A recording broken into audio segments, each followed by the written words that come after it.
Hey yo, what's going on, you guys? This is gonna be my first ever YouTube video. So please, if I kind of suck, be easy on me. So for my first ever YouTube video, what I'm going to do is I'm going to review The Evil Within, right up there. So there's a couple of things that I really like about this game. It's a very well balanced game, as well as it is quite new. As in we've had survival horror games before, but never quite on a level quite like this. However, there are some things that hinder this game, and let us begin with what's wrong with this game.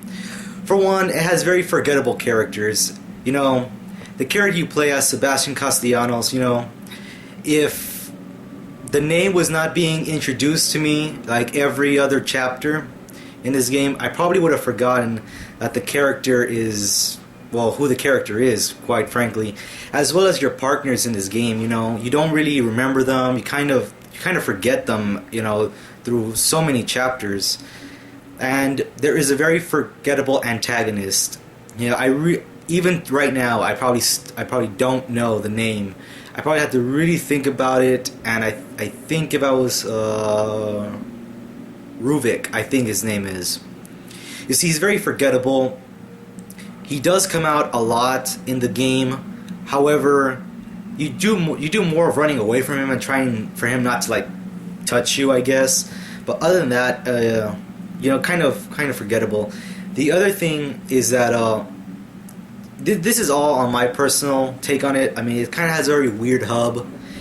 Things, if you're not really doing anything, kind of disappears.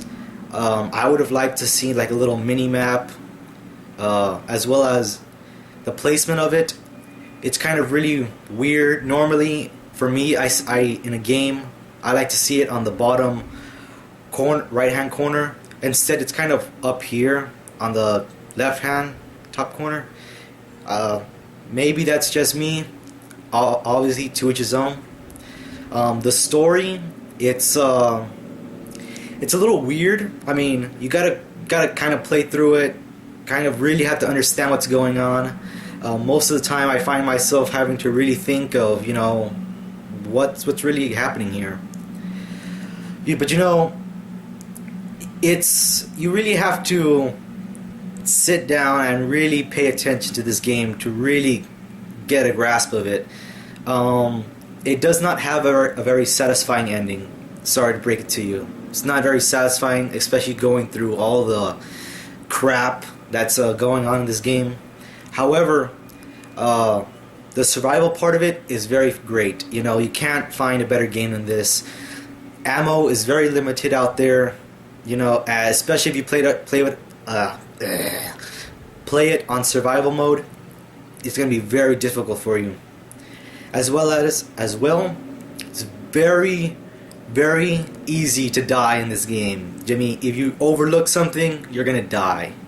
Plain and simple. There's very terrifying enemies, and not so as in, the more you play through the game, it kind of gets more of frustrating. You keep dying, and the enemies, the AI is not really there. However, some of these enemies can throw knives, axes at you, dynamite. They can shoot at you as well. So you really never see the same enemy. If you die in a certain level, you're probably not going to see the same enemy that you killed the first time. Probably going to look a little bit different. I actually kind of like that. It's a very inventive world as well. It's very unique. However, there are some weird blotches. I would consider them. That I guess that's just on the graphics part of it. It kind of is not working together. But maybe that's okay, I guess. You really don't pay attention to it. You're kind of more on surviving. But if you were to nitpick at it, you kind of really will notice it. Other thing I really like about this game, it's, whoa. There we go. It's very well paced. You know, you really don't have, you know, it's kind of more, the action is not like, it's not drowning in it. It's really well balanced. Like, it's very well paced. Like, you're not going to be flooded with like enemies upon enemies, and the puzzles in this game really make you think, so it kind of slows down the gameplay a little bit. However, you always seem to be on your guard, just because, you know, the antagonist, the ghostly kind of apparition that comes in and out of the game, you know, sneaks up on you and you don't really expect it. So that's one thing I really like about it. You know, you really always have to be on your guard playing this game. Pretty much, I have to give this game, I'm going to rate it, give it a little verdict on here. I'm going to give this a solid 7.5, you know. I can't really give it an 8, you know, because, you know, the ending was not satisfying, you know, enough, you know, going through all the waves of enemies and the bosses you have to go through just to get to the end of the game.